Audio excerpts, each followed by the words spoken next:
Okay. Um, Sorry. Okay, good morning, good afternoon, good evening from wherever you're joining us from. And welcome to the ABAN Climate Smart Agriculture Venture Showcase. And we are thrilled to have you this afternoon for this session. And this venture showcase is an initiative that we have had at ABAN to equip investors with the knowledge and tools and network, and to enable them to invest in high profile and innovative solutions in climate smart agriculture across the continent. And today we have four startup founders from the continent who will be pitching their innovative solutions that cuts across climate, technology, and agriculture. And just to give you the terms of engagement is they will be able to pitch for 10 minutes, and now we will have a short Q&A, and we'll move to the next founder. And after we finish the pitching, we will remain with the investors so that we can share with you a very important news and a gift, actually. So moving forward, that will enable you to either invest in these ventures or ventures that you want to, that are out of these four startups that we do have today. So just to walk you through the agenda, as mentioned, the welcome remarks, which I've done, and then we'll have the startup pitch, and then we'll have investor feedback and open flow for Q&A and the next steps. So now I will call on Adiola, who is our community engagement officer, to lead us through the venture showcase. Adiola, please. Well, I'm not prepared. Hello, everybody. Philippe, can you please mute? Hello, everybody. My name is Adeola Kewu. I think we have to mute Philippe. Let me just, yeah, I've done it. Okay, excellent. So, hello, everybody. My name is Adeola Kewu, and I'm the Community Engagement Officer at ABAN. Thank you all for being here. It's really my pleasure to walk you through this very exciting showcase. Our founders are building real solutions, yeah? And what we'll hear today represents some of the best early-stage climate-smart innovation of the continent, each delivering measurable climate impact and strong commercial traction. So we're confident that today's conversations will lead to real deals that strengthen Africa's climate-smart food system. So let's get started. Our first founder is Chigozirim Israel, founder and CEO of Vault by Riwe. The company currently has over 20,000 users. They've processed $1 million in transactions, and they've generated $230,000 in revenue. So to all the investors in the audience, please post whatever questions that you would have during the chat so that you don't forget it, okay? And then during the Q&A, you can also you can raise your hands, but to save time, I think it's best to submit your questions whilst the investors are pitching. So Chigozirim, your 10 minutes starts now. You may begin. Hi, thank you, Adiola. Hello. So I requested screen sharing from my other account. If you can do that. Which other account? It still has my name on it. Let me just look for it because I gave it to. Yeah, I understand. Okay. Let me. Okay. You got it? Yeah. All right, perfect.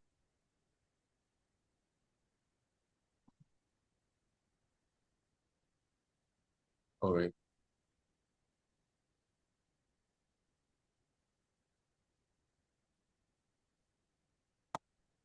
Okay.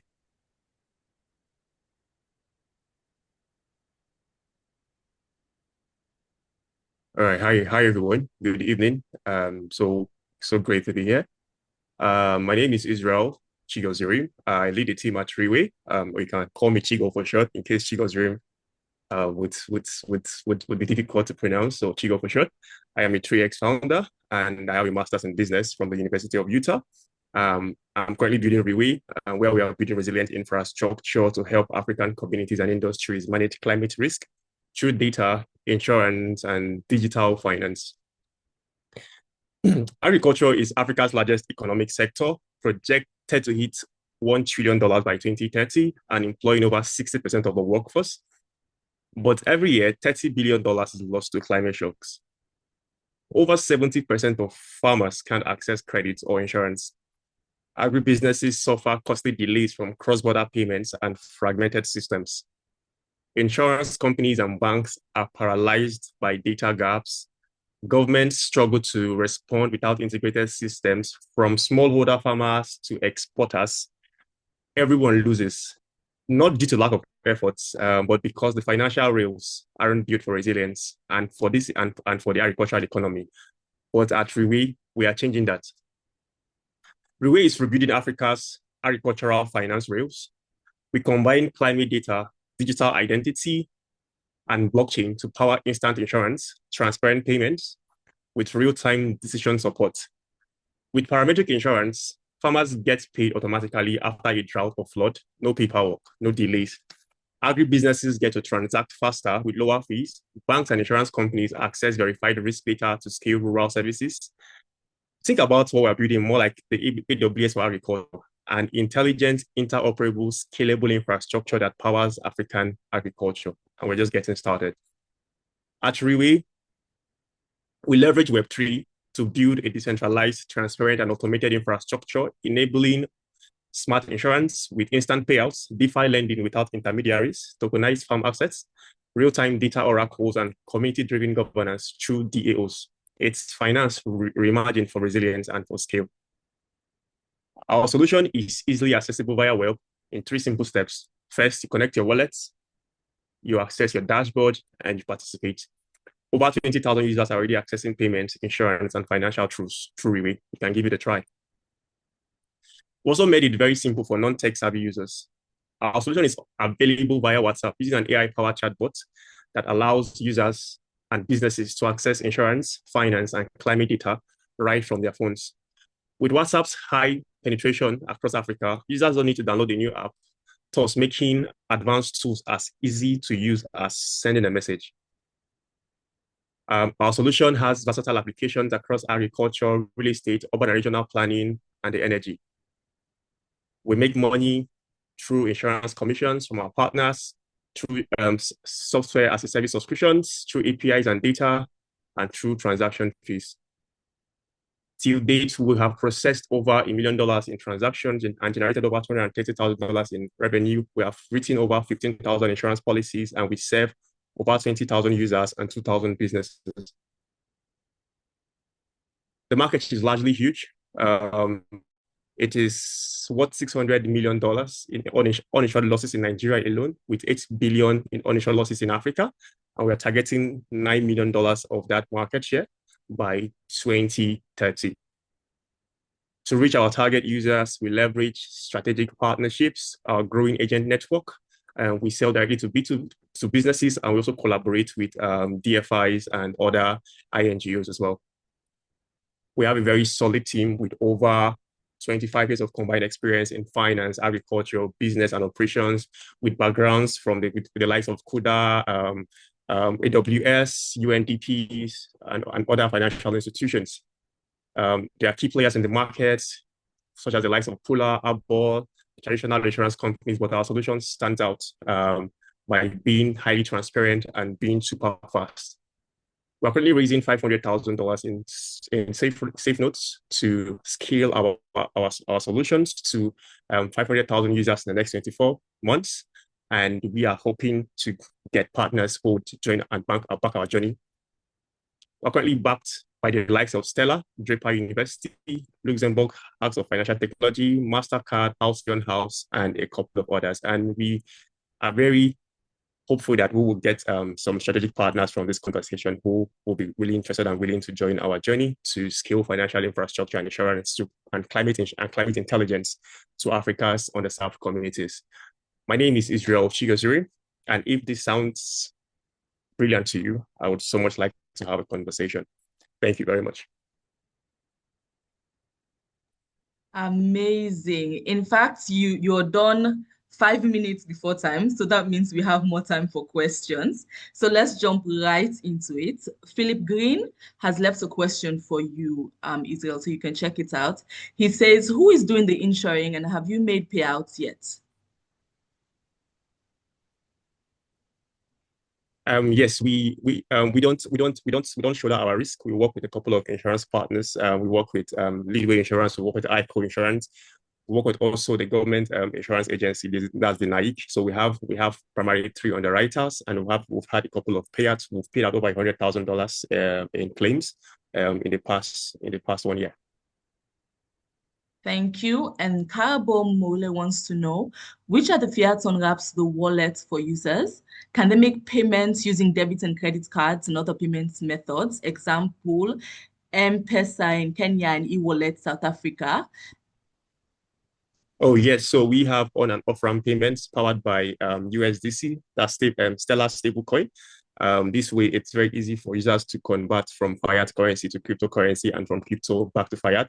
So payouts are sent to crypto wallets, which are then converted to fiat currencies. So we're leveraging Stellar's Leaf wallet, and we're hoping to also scale also employ other on-chain services for on and off-ramp transactions, because we believe that that's the future of payments and insurance in Africa. Great. And another question from Karabo is, are the partners all investors or are some distribution partners, example, well, etc., those that are just non-investors? All right. So I'm going back to the investment slide. So some of our investment partners, we have Stellar. We're backed by Stellar. We're also backed by MasterCard and a couple of others as well, while the rest are distribution partners.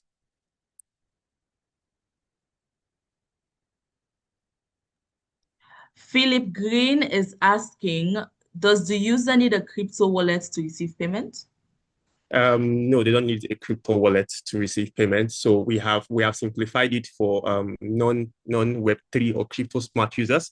So that way they don't have to be bothered about having to connect maybe a MetaMask or any of those sorts, because our goal is to democratize blockchain services, right? And if we have to implement connecting a wallet for every user, then scale is going to be almost impossible. So we have fine-tuned it for regular users and for businesses. For businesses, these are more exposed users. So for these businesses, it's easier to integrate your MetaMask wallet or any other crypto wallet that you have.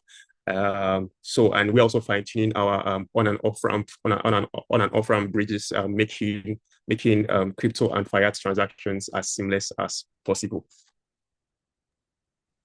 Philip has another question. What percentage of your users are crypto smart? I would say 40%, because, and that is largely to the fact that we are focused on businesses, and most of the businesses that are transacting are businesses that are crypto smart. And in the coming months, we're hoping to roll out a simple crypto edu interface that makes it very easy to, understand the basics of connecting a wallet and creating a wallet. That will be coming out. That will be rolled out in this month, July, early August. So we'll roll that out, and for the other percentage of users, will make payments and insurance easily accessible via WhatsApp. So I will barely started, but the future looks very promising. Amazing. Thank you for such a solid pitch. Thank you for your answers. Are there any questions? Because there are none in the chat. If there are none, I think we can move on to the poll. Going once, going twice. Okay, then. Thank you so much, Israel. Pleasure. So if we move on to the poll, yes, it's appeared on our screen. Please indicate your interest.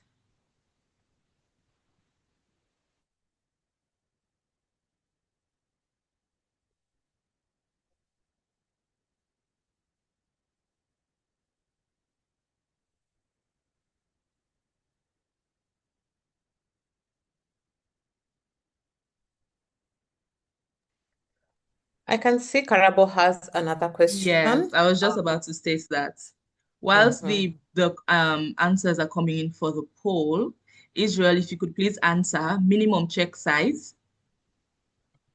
We're raising a total of 500,000. So we are looking for someone that can back with at least 200,000 and lead other raising efforts.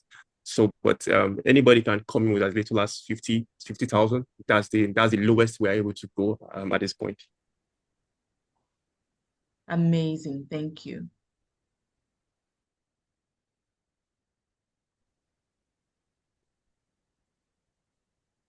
Final question from Philip. This has to be, let's take these two questions, I think we should. Philip wants to know, is there any advice given to the farmers around farming practice to lower risk? And Karabo also says that's a good question. Also, that's an interesting question. And if you recall, I've stopped sharing my screen. On one of my slides, permit me to share my screen again because it's an important slide. I would have to. We're giving you 2 minutes. 2 minutes. It's okay. Okay. I think you have rights to share your screen. Yes, I do. Yes, I do. I do. I would have to. Slide 7. Nope. Slide 6. See. Yes. So we introduced EJAI because we understand the need to minimize risk in the agricultural value chain. And so with EJAI, EJAI provides support to farmers. I mean, WhatsApp has a very high rank user base in Nigeria and Africa. So yes, users are able to ask questions to EJAI, and it provides tailored answers for their farms, such as weather forecasting, early warning systems, and overall crop best agricultural practices. And we've also made it very cool. So you can easily upload a picture of your farm and it will tell you what is wrong with your crop in real time. So that is how cool we've been able to make risk management and mitigation as seamless as possible with our solution. So I hope that answers your question. Of our 20,000 users, yes, the 20,000 users are active users. We have over 20,000 users, but 20,000 are active users. Yes, thank you. Thank you. So I think we've come to the end of our first pitch. And I'm pretty sure. Amazing, amazing, amazing. So now let's move on to our second pitch. So our second pitch comes from Claire Van Enck, founder and CEO of Farm to Feed, the odd-looking solution to food loss. So Farm to Feed has recently closed the 1.1 million first close seed round and is now raising a second close of $500,000 in equity and $250,000 in debt. They currently move about 100 tons, that's 100,000 kg monthly of surplus produce, and generates over or around $68,000 in monthly revenue. And to the audience, the same thing, please put your questions in the chat as Claire presents, and in the Q&A, we would read them out. So the floor is yours, Claire. Thank you so much. And thank you everyone for having me. My name is Claire Van Enck, and I'm the founder and CEO of Farm to Feed. To tell you what we do, let me first go to the problem. So in sub-Saharan Africa, half of fruits and vegetables does not reach the market for consumption, half. That is, of course, an enormous amount and almost incomprehensible statistics, and it has an impact on 3 different levels. First of all, the economy. So when you look at Kenya alone, the country loses 1.5 billion USD annually due to post-harvest losses. Then secondly is climate change. Food loss and waste accounts for 10% of global greenhouse gas emissions, which is about 6 times more than the global aviation industry. And lastly, of course, this enormous paradox where 1 out of 3 Kenyans faces food insecurity or poor nutrition. So what is food loss and why does it occur? So if you look at the size of the palm of your hand, that's a size onion we're probably all used to buying. To grow that size onion, we need very consistent weather. We need very consistent farming practices. In countries that are dependent on smallholder farming, there's a lot of it is grown in nature with uncontrolled and many variables. So that leads to aesthetic differences, that leads to climate shocks. They're dealing with climate shocks, they're dealing with lack of quality inputs, they're dealing with lack of market access, all kinds of things that really impact your harvest. So what does Farm to Feed do? We are making the problem the solution. By keeping food in the human food chain, we can tackle climate change, we can boost farmer incomes, we can improve food affordability, and we are collecting granular data on the drivers of food loss and why that occurs. Let me admit someone in the room, because it wasn't allowing me. Yeah, there it goes again. Farm to Feed, in a nutshell, is a tech-enabled solution to reducing food loss. So we aggregate the full harvest, meaning that's grade 1, grade 2, and 3.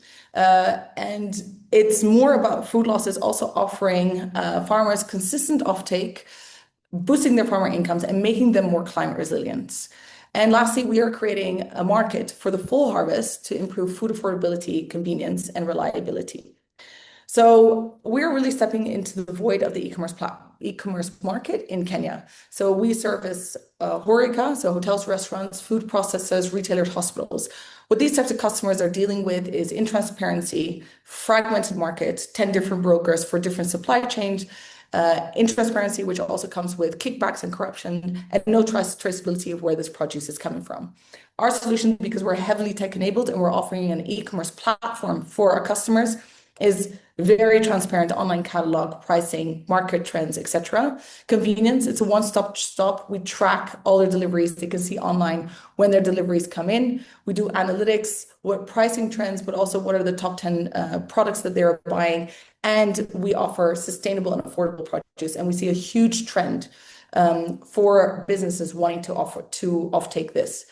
So we've developed 3 bespoke tech solutions to do this. We have a farmer app. On a farmer app, we give consistent market access, which also enables us to offer additional services, which we're currently building in to improve climate resilience of farmers. We've built our own ERP system, which is really the backbone for seamless operations. And what I just mentioned, we've built our e-commerce platform for an excellent customer service for them to have a one-stop shop for sustainable and conventional products. What is our pathway to scale? So we see our involvement on 3 different levels. We are currently entering phase 2. So we've built this core business, which is a B2B end-to-end platform and e-commerce space. We're currently launching semi-processing for the local market. And that means an adjacency to the crops we're already doing. With this, we can improve offtake and increase our offtake. We can expand our margins, and we can, again, it's very mission aligned because we can make the odd looking standardized. And lastly, we're now testing the semi-processing for an international market. So Farm to Feed really taps into Africa's potential to offer the world high value ingredients with high meaningful impact. The global demand for healthy and impactful products is large, and it is growing, as you can see below. So food loss has a huge impact, but it also offers a huge commercial opportunity. As we see more and more trends wanting to source sustainable products, we're really building our brand around this. So as you can see, we did 140% annual revenue growth. We do about 70,000 USD monthly. We do 100,000 kgs per month. That's a full harvest. We're a one-stop shop for customers. We're increasing basket size for our customers as well. We're adding additional revenue streams through our semi-processing. And we actually increased our B2B customers last week. So we're about 70 B2B customers and about 650 orders per month. Our impact, we measure our impact on 4 different ways: produce rescued, climate impact, food affordability, and market access. We are a diverse skill set. Personally, I grew up in Kenya. My family moved here a very long time ago. So I'm Kenyan, but Dutch as well. I come from a strategy background, PwC. I've worked across East Africa, and I've set this company up with 2 great women who are also great leaders, Anouk and Zara. And we've added to the team Levine and Brian and Toril, and we're growing the team. I'm very proud of the team. So we've raised 1.1 equity, and we've raised 200K grant, which was pegged on the equity. So that's why I have a 1.3 here. So we're opening a second close for 500K, of which 60% is committed. And we're raising 250K in debt, what was just mentioned. Very proud of the cap table. And I can answer questions about that later, of course. So at this point, looking for that last ticket, if you're excited about a commercial company that is mission driven, I really look forward to talking to you. Thank you so much. Excellent. I love dealing with professionals. Everybody's on time. So we'll just jump right into the questions. How is the last mile of delivery handled? By yourselves or outsourced? So we don't own trucks. So we have, for a distribution company, which we're on the core of like a tech company, logistics company, and ag tech, right? We don't own our fleets, right? So we outsource that part. But what we do is route optimization ourselves. And last mile is really important that we do our route optimization because we're dealing with high-end types of customers. We're dealing with businesses. So that touch point and that customer facing is really important. We need to make sure that we're on time. We need to make sure that our people are trained in terms of what we have electronic delivery notes. It's all very tech enabled. So we really believe that having that customer experience in-house is really important for our customer retention, but we don't own the trucks and we don't plan to own big assets. So that is outsourced, but the route optimization is ours. Excellent. And does the end farmer share in the margin improvements from the semi-processing? Pardon, Does the end farmer share in the margin improvements from the semi-processing? So we don't want to distort the market in that sense. Like we buy at a fair price. The grade ones, I can just tell about our pricing strategy because I think it ties into this question, if that's okay. So the grade one, we buy at a fair price. We think that's really important. And what's really important for our DNA is that we pay within 2 days of us collecting it. We take on all the risk once we receive it in the warehouse, but we think the payment terms is really important for a very cash tight part of the population. The grade rescue, because we have to make sure it's a rescue grade, we buy it for about ballpark 50 to 70% of farmer gate price. We want the farmer to have a benefit of additional boosted income, right? But we also need to make sure that it's a grade one because we track and we have our carbon inventory and all of that. We need to make sure that it's a less desirable grade.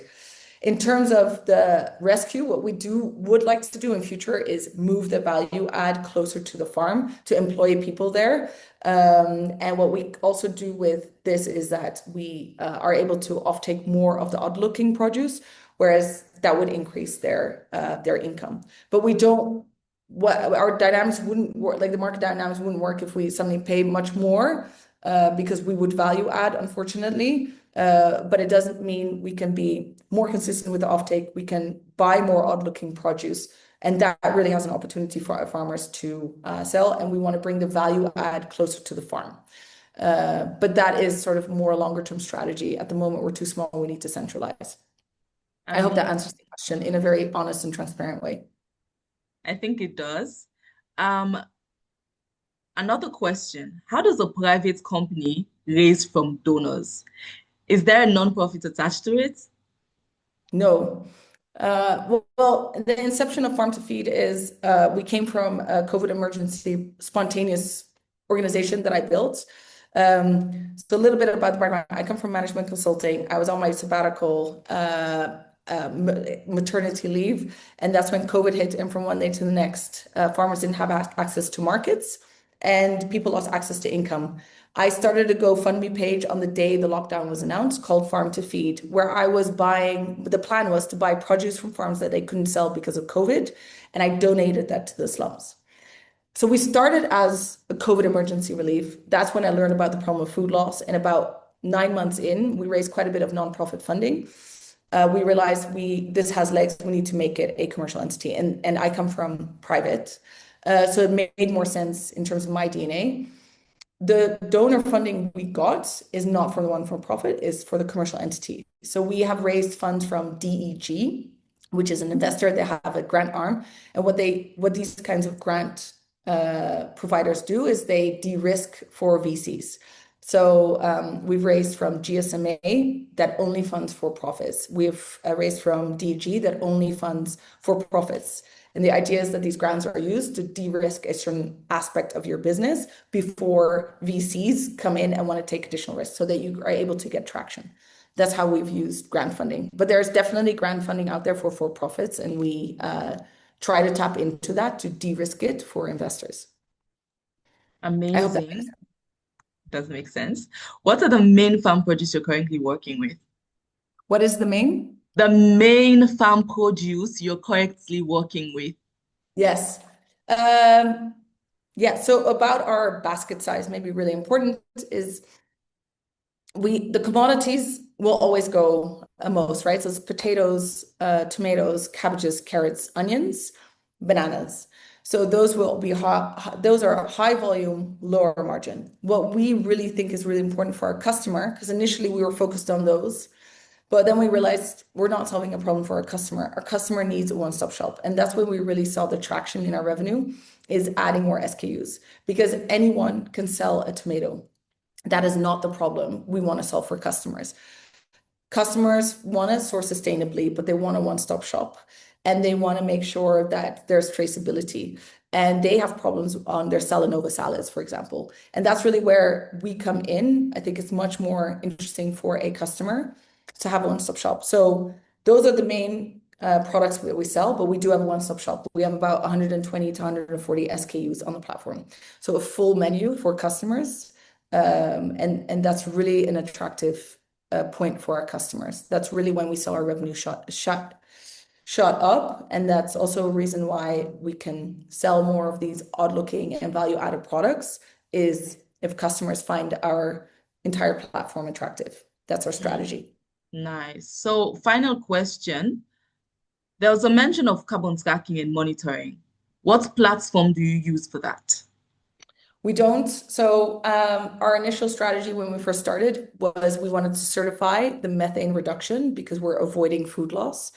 We really got really far in the feasibility studies, and we measure. And my co-founder is a carbon certification verification specialist, but we realized the investment to get carbon credits is just way too high for how much. Like we need to be at such scale for that to work, and we're just not there yet. So we haven't done the certification. So we monitor it internally for how much kgs people have rescued, the CO2, but we want to do much more impact measuring in terms of how do we measure climate resilience for farmers, for example. If through the app we can offer microfinancing through partnerships, does that improve climate resilience, and how do we measure that? So we want to do much more than the carbon and really look at the farmer and farming practices as a whole. So we are widening our impact strategy, if I can say so. Amazing. Thank you so much, Claire. So that comes to the end of the Q&A session and brings us to the poll. It should now appear on our screens, and you can indicate your interest.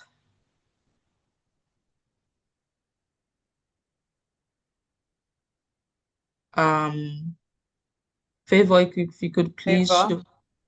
Yes, Okay. amazing. Thank you.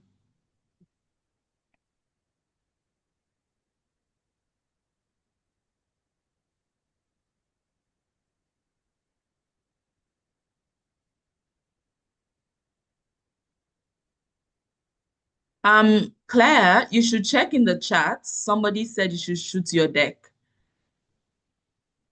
So Pardon? just check the chats, follow up in the chat. Okay. Thank you. I will.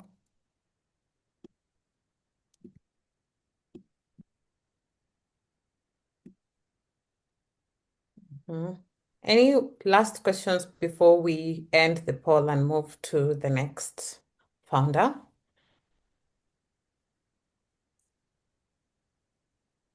Yes, I was giving a Thank you minute so for the much. polls, but if there are no more questions, I think it's time to move to the next founder. Thank you so much, everyone, for this opportunity and organizing this forum. Really appreciate it. You're welcome. You're welcome. So our third presenter is Stuart Crane, CFO and global sales lead at Productive Solar Solutions. PSS manufactures solar-powered agro-processing machinery with over 200 units deployed across East Africa. They've secured a 250,000 efficiency for access grants and are now raising between $600,000 and $1 million to expand manufacturing operations and distribution. So at this point, the audience knows that they can leave their questions in the chat as the pitch goes on. So Stuart, over to you. Thank you very much for having me. And you can hear me okay? Yes. Good. Okay, let me share my screen. Apologies, the CEO, Greg Den, can't present in person, but he's on a flight. So I'm presenting on his behalf. And let's see how we go here. That's okay for everybody? Yes. Thank you. Okay, so thanks everybody to attending and to ABAN for the opportunity. Productive Solar Solutions is helping to modernize and to solarize agro-processing for small farmers in Africa and around the world. So we're looking to help to improve the mechanization and food processing machinery that smallholder farmers have access to, both on-grid and off-grid. PSS uses highly efficient motors instead of induction motors. It's one of the key aspects, and has also created the world's largest range of solar-powered agricultural machines for smallholder farmers. There's approximately 33 million smallholder farmers in Africa, making up the majority of agricultural output.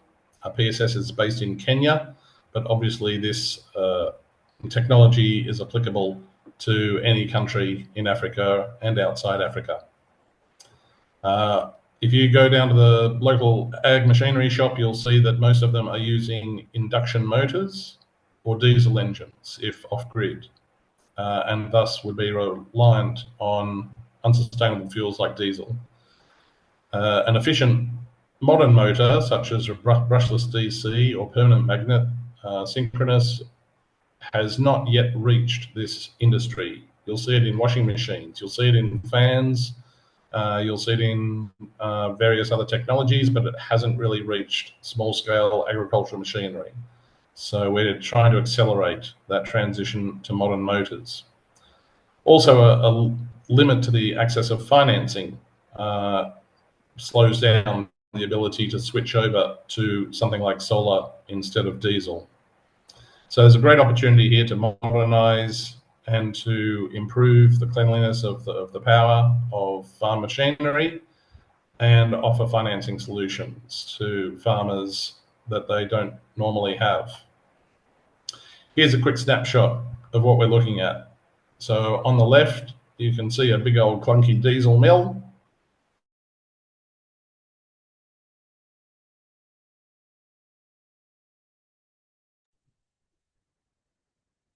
I think we lost Stuart. Often gets the smaller footprint of a solar mill. Lost me? Yes. Yeah, you can repeat that. You can hear me or you can't see the slide? The screen froze. I think you can turn off your video in case it's messing with your bandwidth. Right. Let me turn off the video then. Sorry. How do I get back there? Here we go. Stop video. And we'll go back to the PowerPoint. Okay. How's that? Are you seeing that okay? Yes, and we can hear you better.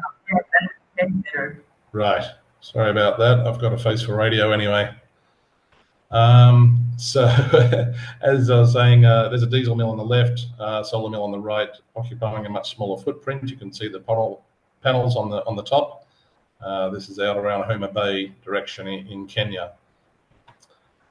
People often say that they don't appreciate the less diesel fumes. You actually can taste it in the flour. as one of the other advantages. Introduction to the company. There's over 35 years of combined experience, probably even more, in small farm machinery and efficient motor development. Greg himself has been working in this area for at least 30 years, first starting in Papua New Guinea and then moving to Kenya in later years. Machines can be developed for over 30 different crops, makes it the largest range of solar mills in the world. So we're based in Kenya, but we can ship to anywhere from our China offices as well, and we're creating partnerships all over the world accordingly. The main crops we service are maize, cassava, rice, peanuts, oils, chaff cutters, but there's also a lot more. Greg started his work in agricultural machinery in Papua New Guinea, and I met him in 2005. We've known each other for 20 years. My first business was solar LED lights, and he started importing those alongside doing small-scale agricultural mills, which were not solar at that time. They were manual, electric, and diesel. So he was already an ag expert by the time I'd met him. And by 2013, we decided to start doing solar-powered mills, created a company called AgSol to begin with. Village Infrastructure Angels is my company that has invested in PSS, and I'm rolling up my sleeves to get involved as well as CFO. And then around the pandemic time, Greg was basically actually trapped in Kenya and had spent quite a few years already with AgSol, but had decided to move into something separate, and Productive Solar Solutions in Kenya was born from 2021 onwards. So here's Greg, the CEO, and his co-founder is Vinna Zong, who's an expert in China logistics and has also lived in Kenya alongside Greg for some time. But now, because of global demand, they've moved back to China to focus on the growth, and they've left the local team in Kenya to grow the East Africa market now that they're well trained up. I've come in the last year or so as CFO and also an active investor, having put in about 80,000. I'm also helping with global sales all over the world. You can see a few of the product range here. Some of the main ones are hammer mills for posho mills, rice mills, combined mills, chaff cutters, many others. They can be in AC or DC voltage, so either for grids and mini grids or for standalone solar without an inverter. If you don't need an inverter for a DC system, you eliminate one failure point and a cost item, and it can be a safer voltage for non-electricians to install. Typically, we see 20 to 50% improvement in energy efficiency compared to induction motors and diesel engines, so you can use a smaller motor to get the same result. What's the value look like for an end customer? A diesel mill owner might spend $5 a day on diesel to process 200 kilos of maize flour, which we could also do with our solar mill. So that might be 50% of his income is going on fuel. That might be $1,000 a year, $10,000 a year over 10 years. So a $2,000 or $3,000 solar mill is going to keep a lot of money in his pocket over the next 10 years and have a 2 to 3 year simple payback. For induction motors, they have a very high surge current, which means you need to oversize transformers, inverters, or use a soft starter, while our PMSM motors come in at the same cost as an induction motor and the oversizing costs required, but it's more efficient. So you're saving $1 or $2 every day, and it'll pay for itself pretty much within 1 year. It'll also last a lot longer. Induction motors are known to burn out fairly frequently. We've got a much stronger motor, so you'll have less motor replacements over time. And that's without the grid costs being compared to solar electricity costs. You could get further savings there if you solarize a grid or mini grid mill, electric mill. So we've moved over 200 units of ag machine in East Africa. There's a variety of distributors, NGOs, and other partners. Financing partners are also very important. The only finance in so far, other than about 100,000 of debt from Village Infrastructure Angels, is a $250,000 grant. There's been no equity investors at this time, but we are talking to Charm Impact and several others to explore that. We're based in Kikuyu in Kenya, but there's also an office in China. We want to scale up those 200 units to 1,500 units in the next 18 months, and demand is growing very quickly after our display of those products in October last year. Again, the partnerships mentioned there. We've got quite a lot of demand from Kenya, Uganda, Tanzania, Rwanda, Nigeria, and many other countries, as well as outside Africa, such as Papua New Guinea, Haiti, and other markets. There are two ways we could do this. We could lend these products directly to customers and take on the lending risk. We don't really want to do that because we don't really want to manage default risk of end customers. Other people can do that better, such as microfinance partners like Riwe, Unitas, and many others. So we focus more on B2B sales and a simple cash price to other distributors, importers, and financing partners who take it to the end customer. This is the business model that we're looking at. It's pretty straightforward. We make about a 30% margin on product. So if we have a couple $100,000 of operating costs, then we're going to need about 600,000 of revenue to break even. And that's really where the company's at, trying to get up to that $500,000 to $1 million of revenue to break even without grant income. But the grant income has helped in the meantime. By 2030, we hope that this grows to be a $10 million revenue business, selling 20,000 products that help over 1 million people. And we've got a detailed list of how much debt and equity we think will need to be mobilized by that stage, and the return for investors as the company grows. You can see recent traction is increasing very rapidly since October 2024 trade fair at Gogla, where demand was huge for the products. We were clearly the market leader in off-grid solar agro-processing, and Village Infrastructure was also bringing other technologies like electric cook stoves and washing machines to complement the agricultural range. Overall, we believe to set a solid platform for the company, we need between 600,000 and $1 million, mostly of working capital, simply to buy more product and sell more. We've got a lot of interest from Nigeria as a $50 million productive use of energy grant comes live later this year, of which milling is one of three. Milling machines is one of three technologies that will be subsidised, and we're already being asked for exclusivity by importers in Nigeria as an indication of demand. So that's about it from my side. Apologies if I went a little over time. Thank you very much. Thank you so much, Stuart. That was excellent. I have been observing the chat. I don't see any questions in there, so I'll give a minute or two. You can also raise your hand if you want to talk. Stuart, can you please mute us as a feedback when I speak? Okay, excellent. Thank you so much. Dinfo wants to know, do you have any direct competitors? Stuart.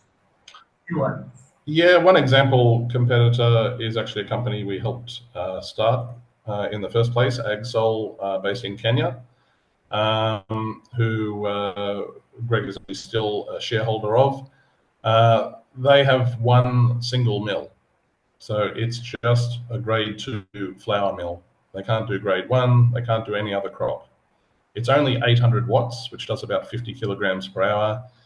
We're pushing up to 2 and 3 kilowatts to be able to do 100 to 150 kilograms per hour.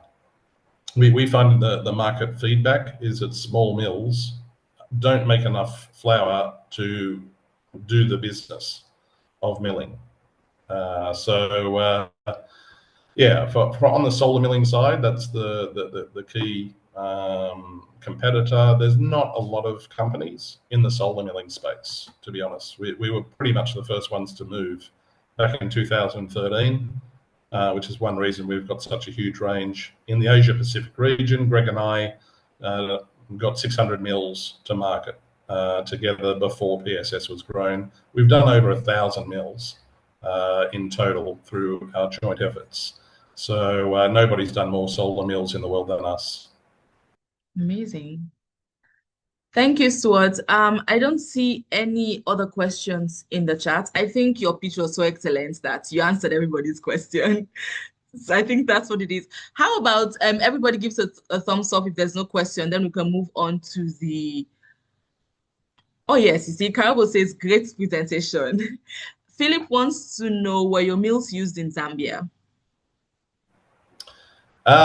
This is interesting. Yes, somebody knows about the politically driven solar mills program in Zambia. That was a Chinese program, and it moved large 9-kilowatt mills. But it was a disaster, and it was going to be a disaster from day one because they don't have batteries included in the system. So when the cloud passes over the solar panels, there's not enough power to run the mills. And it was bleedingly obvious. A Spanish company, solarmilling.com, actually tried to do direct drive mills from at one stage as well, but they put batteries on there eventually because it's a bad idea. So that was a disastrous program. And yes, there were 2,000 mills in that program, which would be more than us, but most of them failed and solar panels were being stolen. None of our products were used in that Zambia program, and they were also grossly overpriced. They were $100,000 per 10-kilowatt mill. That's $10,000 per kilowatt. Our products are only $1,500 per kilowatt, 85% cheaper than that Zambia program. So somebody made a heck of a lot of money for products that don't actually work in that Zambia program, but it wasn't us. Good. So we have two other questions here. What hectareage is supported by a single mill, your smallest one? If you can provide any info or guidance.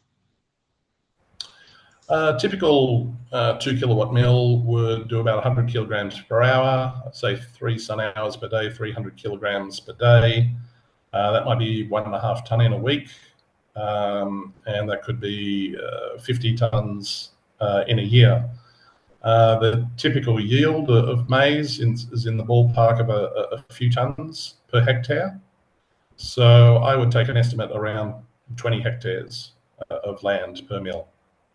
Okay. We do have government programs as well. The Department of Agriculture in Papua New Guinea, for example, was a key buyer of product. Large agribusinesses like Trukai Rice in Papua New Guinea were buying diesel mills. They saw our solar mills and said, we'll never buy a diesel mill ever again, especially as our farmers always run out of money to buy the fuel. And so, yeah, we are seeing a good combination of both government and commercial companies, but mostly commercial, not as much government. Thank you so much, Stuart. And so I think we're now at the end of the showcase. Thank you to all the founders for your clear data-driven pitches. And oh, of course, our poll. our poll. Please indicate your interest. Oh, that's fast. Yes. Thank you to all the founders for your clear data-driven pitches. Thank you to our investors for your thoughtful engagement. And these poll responses, they're going to guide the next steps. So